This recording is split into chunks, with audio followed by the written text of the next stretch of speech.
Bueno amigos, ahora en esta clase de Derecho Civil, en el apartado de contratos, voy a explicar acerca de los contratos de compra y venta. Estos se pueden celebrar entre dos voluntades, entre dos personas, y están amparadas ante el artículo 2248 del Código Civil Federal en el 2018. Y bueno, pues esta actividad existe cuando una de las partes se compromete a transferir la propiedad de un bien, servicio o derecho, mientras que la otra parte implicada en el trato se obliga a pagar por ellos una cantidad determinada de dinero. Esto pues todos en algún momento hemos celebrado un contrato de compra y venta. Estamos hablando, por ejemplo, de cuando celebramos la venta de un auto, fijamos el precio, verificamos que los papeles del auto sean correctos, estén en la legalidad y pues la parte interesada hace el respectivo pago de ese vehículo al vendedor.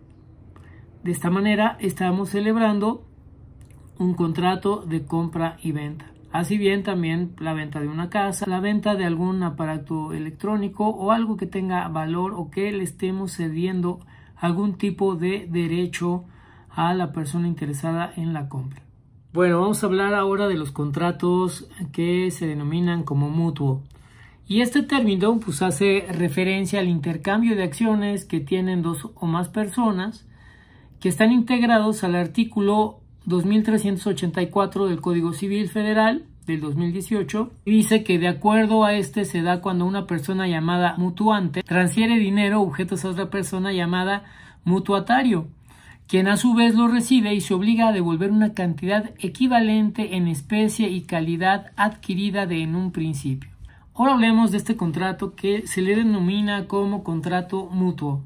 Y este término hace referencia al intercambio de acciones entre dos o más personas, así que integrado al contrato está contemplado en el artículo 2384 del Código Civil Federal del 2018. Este acuerdo se da cuando una persona llamada mutuante transfiere dinero u objetos a otra persona llamada mutuatario, quien a su vez lo recibe y se obliga a devolver una cantidad equivalente en especie y calidad adquirida en un principio.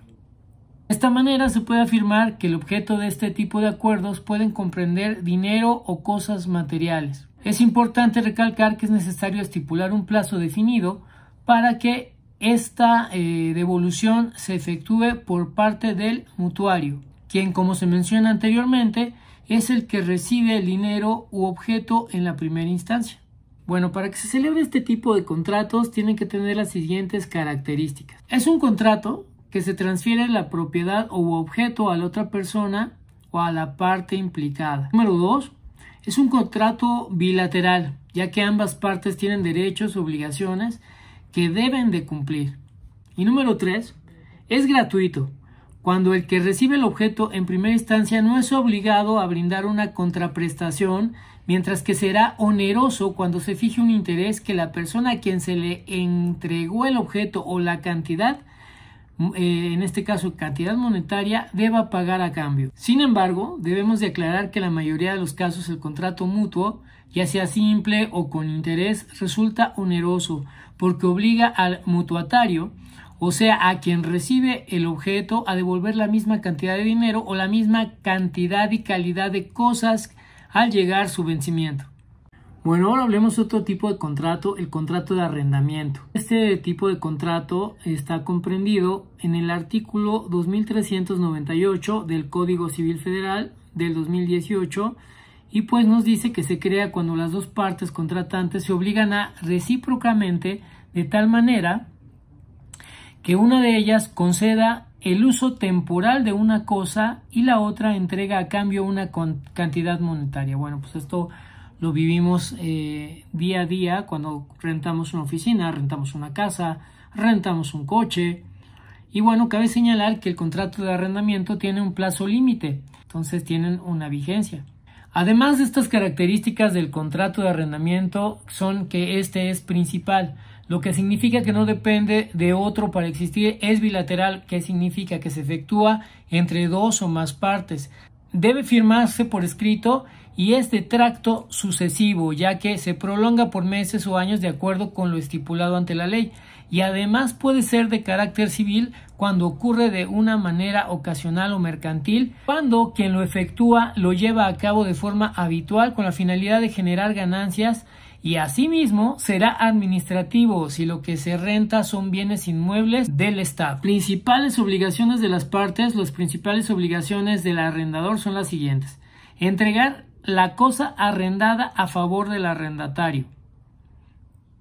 La número 2 es que el arrendador debe entregar la cosa en tiempo convenido, y si no hubiera tiempo convenido de entrega, deberá ser entregada en cuanto el arrendatario lo requiere. Debe entregarse en el domicilio del arrendador, y cuando se trate de fincas o bienes inmuebles, se entregan en el lugar donde se ubique la propiedad. No te pueden llevar la oficina hasta tu casa, ¿no? Tienes que ir y ahí en donde está la oficina, la ubicación, ahí hacer la entrega de este bien que te están arrendando. 4. A menos de que se estipule lo contrario, los gastos de entrega del objeto de renta corren a cargo del arrendador, que en este rubro los podríamos llamar como gastos de entrega. Número 5. El arrendador no deberá perturbar al arrendatario y debe permitir que éste goce del bien arrendado de manera tranquila y en paz mientras se encuentre cumpliendo con su obligación del pago por el uso, ¿no? Yo renté la oficina y no me pueden venir a molestar a menos de que yo no esté pagando el costo de la renta de mi oficina o el costo de la renta de mi vivienda. El arrendador debe responder por el pago de vicios ocultos de la cosa arrendada.